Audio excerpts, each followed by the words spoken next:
El pasado 6 de mayo se presentó el Informe Mundial de Evaluación sobre el Estado de los Servicios Ecosistémicos y la Biodiversidad en el Mundo. Este estudio arroja importantes hallazgos y bueno, para comentarlo tenemos aquí a dos especialistas, a Andrea Vincent, investigadora y bióloga de la Escuela de Biología de la UCR. ¿Cómo estás? Bien, muchas gracias. Y también a Gerardo Ábalos, también investigador y biólogo de la Escuela de Biología de la UCR. ¿Cómo estás? Muy bien, gracias. Bueno, empecemos a hablar sobre este estudio. Realmente arroja datos devastadores y que nos permiten tener una idea amplia de cuál es el estado mundial de propiamente la biodiversidad y de los servicios ecosistémicos. Andrea, ¿cuáles son los principales hallazgos de este estudio, los datos? Bueno, este estudio ha llamado mucho la atención porque habla sobre un declive importante de especies a nivel mundial, 1 millón de especies en peligro de extinción, pero es muy importante cuando hablemos de este estudio que no pensemos solamente en las especies, con sus colores, con sus nombres, pero pensemos más bien en las cosas que estas especies hacen, o sea, las funciones que tienen en los ecosistemas. Entonces, algo muy importante de este estudio es que cuantifica o clasifica estas grandes ramas de funciones que la biodiversidad hace por nosotros y las clasifica en 18 tipos y se da cuenta que a pesar de que desde los años 70 hemos tenido crecimiento súper fuerte en agricultura, en desarrollo económico, ¿verdad? La economía ha crecido muchísimo, 14 de estos 18 servicios o contribuciones que la naturaleza hace, que nos permiten mantenernos con vida en el planeta, están disminuyendo. Entonces, lo que este informe nos dice a todos, con un tono muy, muy fuerte, como pocas veces uno escucha a los científicos y a los académicos hablar, de que es hora de que hagamos un cambio radical, porque 14 de estos 18 cosas que la naturaleza hace por nosotros están disminuyendo, lo cual nos dice que este crecimiento económico que hemos visto de los últimos 40 años, 50 años, es totalmente insostenible. La producción aumenta y la naturaleza disminuye. Entonces, bueno, hay muchísimos detalles, más de lo que yo puedo explicar aquí, pero alguna de las cosas que llaman mucho la atención es que alrededor de 25% de las especies que han sido estudiadas de grupos animales y vegetales están amenazadas, 40% los vertebrados terrestres, 84% los dulceacuícolas y 35% las especies marinas en declive. Una cosa espeluznante, como 60% de la biomasa de los vertebrados terrestres ya la hemos erradicado, o sea, nos estamos quedando solos en nuestro planeta. Pero cosas muy importantes también, como que variedades locales de especies que usamos para la agricultura, que han sido domesticadas desde que el mundo están desapareciendo. Entonces eso erosiona la diversidad genética y hace que nuestros cultivos sean mucho más vulnerables a pestes, cambio climático y amenaza a la seguridad alimentaria. Otra cosa muy extraña también, las comunidades biológicas alrededor del mundo se están volviendo cada vez más similares. Entonces eso también tiene consecuencias muy... amenaza estos 18 servicios ecosistémicos que la naturaleza nos da. La evolución se está acelerando, o sea, estos cambios tan radicales que estamos induciendo los seres humanos hace que las especies estén evolucionando muy rápido, en tiempos cortos que antes la gente no sabía. Entonces, esto puede ser bueno, puede ser malo, no sabemos, pero lo que crea es una gran incertidumbre acerca de, bueno, ¿por cuánto tiempo más vamos a tener polinizadores, control de pestes, secuestro de carbono? Entonces genera una gran incertidumbre. Claro. Y bueno, Gerardo, hablando un poco más del futuro, porque también el estudio plantea, ¿verdad?, esta situación de alarma y qué podemos hacer, qué se espera, más bien qué se espera si no se hace nada. Bueno, aquí hay que referirse a los números que menciona Andrea, que en realidad son bastante preocupantes. Porque no solamente se refiere a una serie de números como estadísticas que para la persona común son difíciles de interpretar. Un ejemplo relacionado con lo que mencionó Andrea es que tenemos un 47% del área original de los ecosistemas. Y eso es como decirle a la población de Costa Rica: métase en la mitad del país y trate de sobrevivir con esos recursos. En realidad, la llamada de atención es bastante fuerte, es bastante preocupante y tenemos que tomar acción.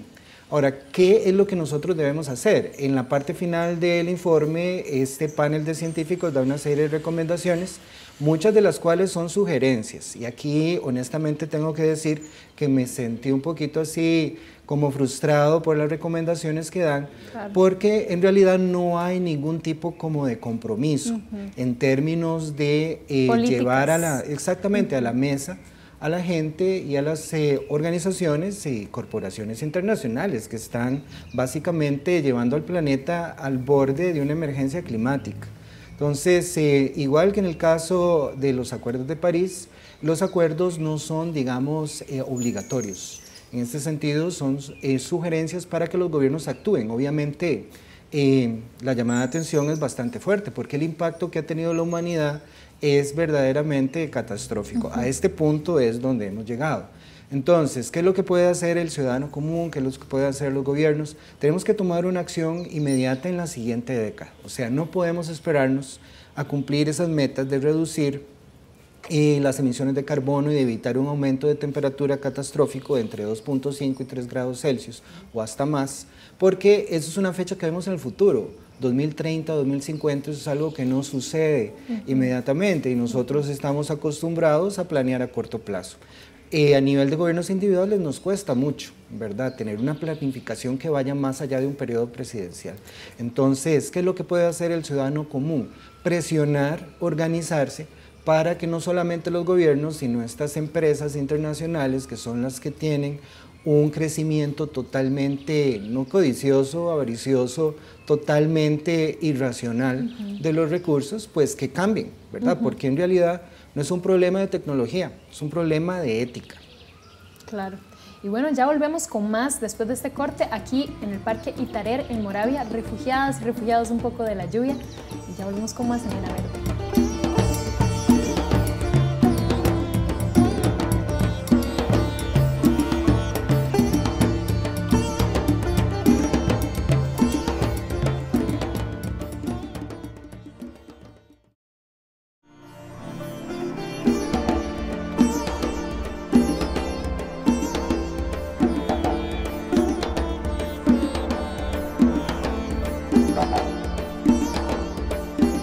Más aquí desde el Parque Itarer en Moravia. Andrea, algo que arroja, una conclusión que arroja el estudio muy clara es que la mayor afectación en términos de biodiversidad se da en el sur global, en las zonas tropicales sobre todo. ¿Por qué sucede esto en estas regiones? ¿Cuál es la particularidad de estos ecosistemas?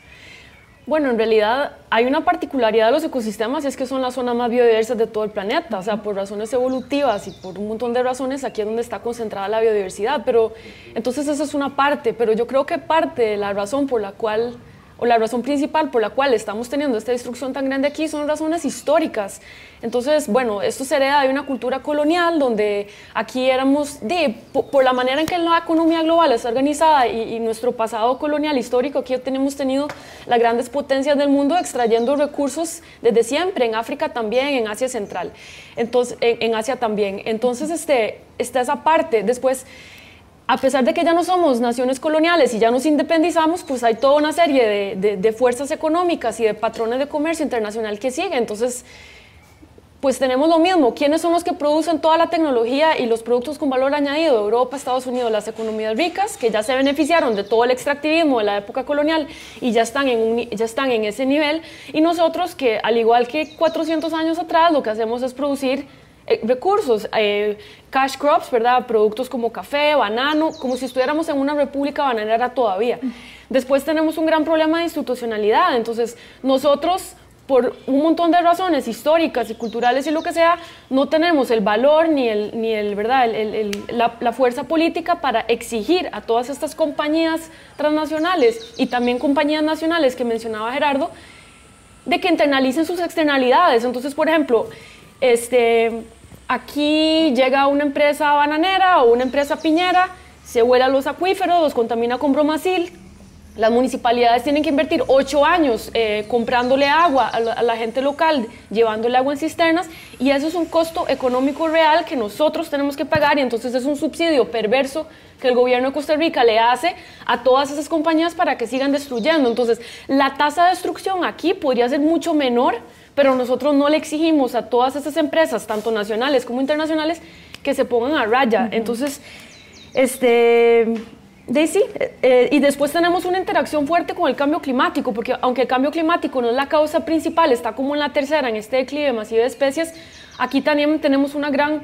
Yo no creo que las especies tropicales, bueno, algunas especies tropicales son especialmente vulnerables a aumentos en temperatura, pero los ecosistemas del norte también son muy vulnerables, pero hay toda una interacción entre factores económicos, históricos, comercio, cambio climático, desigualdad de acceso a los recursos a la información que resultan en esta destrucción. Entonces, no es solo un problema biológico, más bien yo diría que es sobre todo un problema económico, cultural, político y tecnológico. Claro. Y bueno, hablando específicamente de nuestro país, Andrea mencionó algunas cuestiones que se dan, como por ejemplo el monocultivo.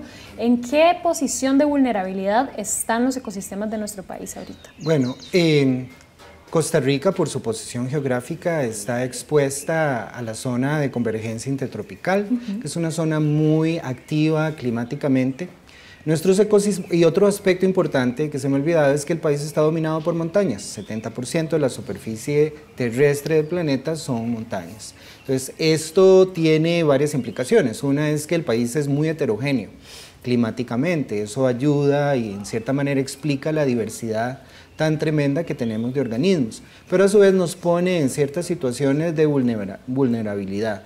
Por ejemplo, derrumbes, y crecidas de ríos, etcétera. La infraestructura del país es muy frágil, ¿verdad? En este sentido. ¿Qué es lo que nosotros debemos hacer? Hay que prepararse para el cambio climático. El cambio climático está sucediendo. Entonces, nuestro país no tiene una capacidad muy amplia de prever a largo plazo, que en algunos casos hay que cambiar de actividad económica. Por ejemplo, la zona de Guanacaste, el Pacífico Seco, es una zona que tradicionalmente se ha dedicado a la agricultura y a la ganadería. La agricultura y la ganadería está identificada por este reporte como la principal causa de pérdida de especies.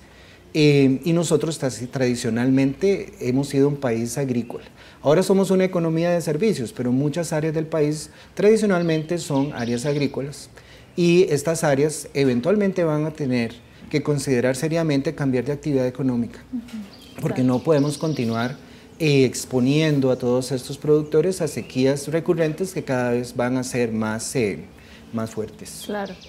Y bueno, hablando un poco, profundizando más sobre las causas que arroja el estudio, el IPBES por sus siglas en inglés, ¿qué podemos hablar de estas causas? ¿Qué más, aparte de la ganadería y agricultura, que figuran como las principales?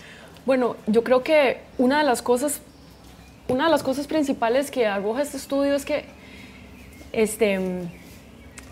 Tal vez puedo meter la cuchara en ese sentido. No, es que era algo como muy puntual y después yo luego usted lo que lo mete en los detalles, que una de las cosas que ellos dicen que no es un problema solamente conservación, no es como que tenemos que mejorar acciones de conservación, sino que toda la actividad económica, tecnológica, económica y social debe ser reorganizada. Entonces, conservar, como Costa Rica hace también, ¿verdad? De cierta manera, con su sistema de áreas protegidas, etcétera, es muy bueno porque si no hiciéramos eso, pues sería aún más catastrófico. Pero lo que ellos plantean es una reorganización para que todas las actividades productivas del mundo se alineen más con sostenibilidad. Claro, ellos identifican causas indirectas y directas de lo que es esta emergencia. Entre las causas indirectas se toman en cuenta, por ejemplo, actividades humanas, como lo que es el comercio mundial. Es una clasificación, en mi opinión, un poquito arbitraria, porque la forma como está estructurada la economía mundial está en guerra con la naturaleza, o sea que tenemos esa idea de que la producción y el crecimiento económico es infinito, cuando los ecosistemas y a nivel de, por ejemplo, de simple física, es evidente que no van a seguirle el paso a la economía mundial. Entonces tenemos que cambiar de paradigma. En cierta medida tenemos que cambiar la manera en cómo somos educados, cómo nuestra economía está estructurada, porque nuevamente hay respuestas y hay alternativas tecnológicas, pero al final, en el fondo, es un problema ético de cómo yo decido utilizar recursos. Sí. Si voy a usar plástico, si voy a usar el vehículo en vez de transporte público, ¿cómo hago para invertir en transporte público? Tal vez a eso no le sirve a muchas personas. Sí. Entonces, ¿cómo poder vencer todos esos intereses creados? Es lo que llamamos, y yo uso este ejemplo en mi clase, si tal vez Andrea ya se ha aburrido de oírme, pero es un problema perverso. Es un problema perverso porque tenemos un problema complejo y luego mucha gente que tiene intereses criados y nadie quiere ceder. Sí, pero hay un punto importante que hace Sandra Díaz, una de las coautoras de este reporte, que es una de mis heroínas científicas. Ella es argentina y ella dice una cosa muy poderosa, y es que el tejido natural que nos mantiene con vida en el planeta, nosotros como seres humanos tenemos derecho a esta fábrica o este tejido natural sano y que funcione bien, y que hay demasiados intereses económicos que no les sirve que esto funcione porque van a tener que dejar ir muchos intereses. Entonces es nuestro trabajo, y es nuestro trabajo luchar por poder recuperar y que esto, porque aquí nadie nos lo va a dar, nosotros tenemos que arrebatar esto para salvarlo, y esto es algo muy... Claro. Claro, y bueno, vamos a seguir justamente hablando sobre estas aseveraciones y otros apuntes respecto al IPBES después de esta pausa.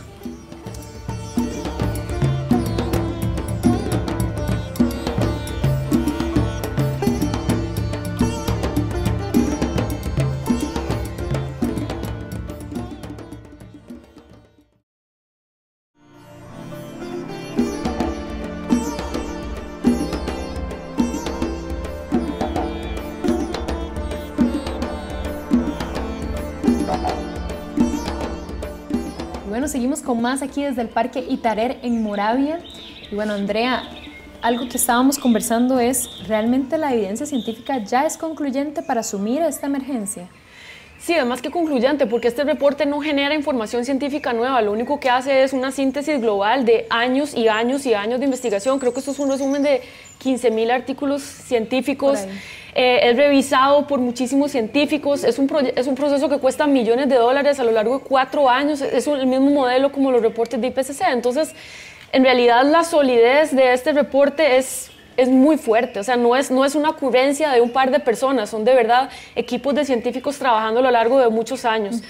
¿Existe posibilidad también de recuperar de algún modo lo que se ha perdido? Sí, absolutamente, y es muy importante, algo que los autores logran hacer muy bien, bueno, yo no sé si muy bien, pero igual uno se pone bastante triste cuando lo lee, es entender que no todo está perdido, o sea, de verdad, no todo está perdido, lo que pasa es que el cambio que se necesita, si seguimos haciendo las cosas, o sea, lo que enfatiza el reporte es que si seguimos haciendo las cosas como lo hemos estado haciendo, podemos olvidarlo, o sea, de verdad.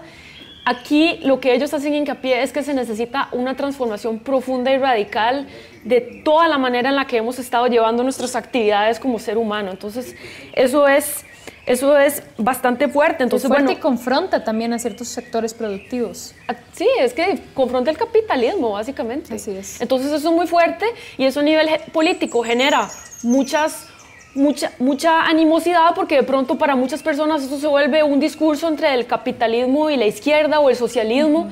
Y la verdad es que una de las conclusiones principales también es que el mercado no se puede dejar solo, porque lo que estamos viendo hoy son las conclusiones de 30 años de que la mano invisible del mercado va a regular solo, o sea, no sirve. De verdad, lo que ellos dicen es que se necesita una regulación mucho más fuerte de parte de los gobiernos, porque si se dejan solos no pasa. El último informe IPBES señala que los territorios resguardados por las poblaciones indígenas son los menos impactados por la actividad humana a nivel global. Sin embargo, también serían de las poblaciones más afectadas frente a los cambios producidos por la crisis climática. Cuentan nuestras gentes más ancianas, nuestros jefes, que los dioses hicieron al mundo, hicieron a los hombres y a las mujeres de maíz primero, y que les pusieron precisamente el corazón de maíz, pero que el maíz se acabó, y que algunos hombres y mujeres no alcanzaron corazón. Pero también se acabó el color de la tierra, y empezaron a buscar otros colores, y entonces les tocó corazón de maíz a gente que es blanca, roja o amarilla. Por eso hay aquí gente que no tiene el color moreno de los indígenas, pero tienen el corazón de maíz, y por eso están con nosotros. Dicen nuestros más antiguos que la gente que no agarró corazón, luego lo ocupó el espacio vacío con el dinero, y que esa gente, no importa qué color tenga, tiene el corazón del color verde dólar. Y dicen nuestros antiguos que cada tanto la tierra busca proteger a sus hijos, a los hombres y mujeres de maíz, y que llega un momento, que es cuando la noche es más difícil, donde la tierra se cansa y necesita que esos hombres y mujeres le ayuden a vivir. Y hablando un poco más de recomendaciones, Gerardo. Sí, esto es un ejemplo, en mi opinión, un poquito aparte de lo que nos dice el reporte, un ejemplo de la tragedia de los comunes. ¿Qué significa esta paradoja? Esta paradoja indica que si un recurso es común, o sea, comunitario, va a ser abusado hasta ser extinguido, porque el primero que se beneficia de él se beneficia al máximo. Entonces, ¿cómo resolvemos la tragedia de los comunes? Necesitamos un ente, en este caso, regulador, una autoridad, ¿verdad? Que establezca las reglas y que establezca cuotas y que determine cómo el recurso va a ser utilizado, porque la biodiversidad se ha considerado como un recurso abierto. El primero que llega lo explota como quiere, sin pensar en el futuro. Y en este sentido, nosotros debemos cambiar de mentalidad. La forma como está estructurada la economía mundial tiende nuevamente a una explotación sin límites. Entonces, ¿qué es lo que debemos hacer? Y aquí no debemos caer en desesperanza, ¿verdad? Porque parte de la función de la ciencia es generar datos que nos indiquen cuál es la opción más razonable. Y en este caso nosotros tenemos varias opciones. Los ecosistemas tropicales tienen una alta capacidad de recuperación, pero nosotros debemos ejercer un mejor monitoreo a nivel ciudadano, debemos involucrarnos más con nuestros gobiernos, debemos ser más proactivos para, a través de pequeños cambios, disparar un cambio mayor. Y sobre todo yo creo que los consumidores en este caso a nivel mundial tienen un gran poder. Una crisis puede ser una crisis desastrosa, pero a la vez es una oportunidad. Yo creo que es una oportunidad única que la humanidad tiene de cambiar de paradigma y debemos aprovecharlo. Y lo necesitamos. Sí. ¿Yo puedo añadir algo? Claro. Me parece súper importante lo que dice Gerardo, pero en una cosa estoy en desacuerdo. Yo creo que no se necesitan pequeños cambios, yo creo que los ciudadanos necesitamos grandes cambios. Y ellos mencionan 9 palancas para poder lograr un cambio y muchas de esas palancas son de verdad a nivel ciudadano. Entonces, por ejemplo, una de las que me llama más la atención y que también es bastante empoderante para los ciudadanos es abrazar otras nociones de lo que significa tener una buena vida, que no estén centradas en el consumo. Esto es darle un derechazo en la cara a nuestro sistema actual económico de consumismo, donde consumo luego existo. Y después hay un montón de cosas que de verdad, yo creo, lo que yo me gustaría decirle a la gente es como, siéntese y piense, ¿qué haría usted si el día de mañana ya no pudiera ir a la playa, tuviera que gastar todo su salario en hospitales por infecciones respiratorias, le diera cáncer del estómago por todos los agroquímicos que se está comiendo? O sea, piense usted cómo esta reducción de la biodiversidad afecta a su vida personal y que eso sea un motor para hacer las cosas que ya sabemos que tenemos que hacer. Reducir el consumo total de la basura, de verdad pensar, ok, ¿cómo puedo usar menos el carro? Puedo hacer una Claro, un montón de otras cosas. Más que toda aclaración, porque yo entiendo que esos pequeños cambios los hemos estado haciendo tal vez para, no sé, calmar nuestra conciencia. Pero sí estoy de acuerdo de que necesitamos cambios radicales. Claro. Y eso que quede claro, ¿verdad? Porque sí es importante, es parte de la solución poder cambiar la forma como estamos haciendo las cosas. Pero también exigirle, o sea, volvernos más empezar a involucrarnos más, leer más estas cosas, empezar a entender mejor y exigir más a los gobiernos, porque hay un montón de cosas que nosotros no podemos hacer a nivel individual. Claro, porque involucrarnos políticamente es también hacer esas exigencias. Sí, por eso yo digo que la educación es parte fundamental, porque necesitamos educar para la sostenibilidad. Y también exigirle a los comercios, exigirle al sistema económico actual que empieza a internalizar todas esas externalidades que nosotros estamos pagando en estos momentos. Es que en realidad, Andrea me decía el otro día que las compañías aseguradoras ya están tomando acción. Sí, claro.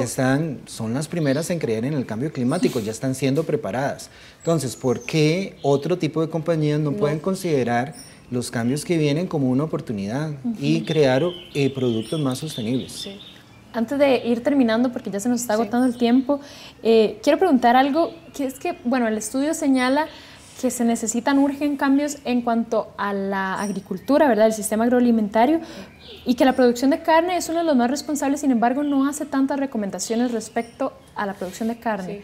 ¿Hay razones para sospechar que esto mueve ciertos intereses? Bueno, hay algo interesante, y es que yo en este tema me declaro un poco ignorante. Lo que yo creo que está pasando aquí es que hay muchos tipos diferentes de agricultura de carne. y no toda es mala. O sea, hay sistemas, por ejemplo, no hay sistemas estabulados como el sistema industrial gringo, que es una cosa espantosa, ¿verdad? Que tiene una huella súper fuerte. Sí. Hay otros sistemas, no sé, tal vez agropastoriles, donde el ganado se alimenta con pastos, etcétera, que no son tan malos. Entonces, como tantas personas dependen del comercio ganadero, sobre todo a pequeña escala, tal vez a ellos les da miedo como decir, la carne ya no más, porque entonces tal vez los pequeños agricultores tienen que dejar de producir carne porque ya nadie está consumiendo, y para no perder tanto la plata, empezar a dedicarse a sistemas intensivos como el sistema industrial, que son peores. Pero bueno, no sé qué. Sí, hay sistemas, por ejemplo, agrícolas más sostenibles, más amigables con el ambiente, pero que no son congruentes con la escala a la que está el mercado. Por ejemplo, eso se ha discutido mucho cuando hablamos de agricultura orgánica. Una finca orgánica tiene muchos beneficios ambientales hasta cierto nivel. Cuando alcanza una escala determinada o muy grande, no es muy diferente de una finca convencional. Entonces, eso no quiere decir que no podamos hacer agricultura de otro modo. Tenemos que reinventarnos. La humanidad por mucho tiempo se mantuvo produciendo a pequeña escala. Incluso muchas culturas indígenas todavía lo hacen. Claro. Entonces nosotros tenemos que aprender a redescubrir la forma en que nuestros antepasados producían. Y eso implica... De hecho se señala en el estudio también. Correcto, sí, un cambio en la visión de nuestra vida, ¿verdad? Cómo es que consideramos una vida que es plena, que es interesante, es una vida que está llena de edificios, de vehículos, de cosas o de experiencias. Así es, y bueno, justamente cerramos este programa con la frase de Sandra Díaz, copresidenta de este informe. La biodiversidad a escala global está deteriorándose muy rápido, y bueno, eso significa también un deterioro masivo a las posibilidades de accesar a una vida digna y satisfactoria. Y gracias Andrea, gracias Gerardo por acompañarnos. Muchas gracias. Un placer. Sí. Y bueno, gracias a usted por acompañarnos también. Esto fue Era Verde y los dejamos con más de Canal UCR, Televisión con Sentido.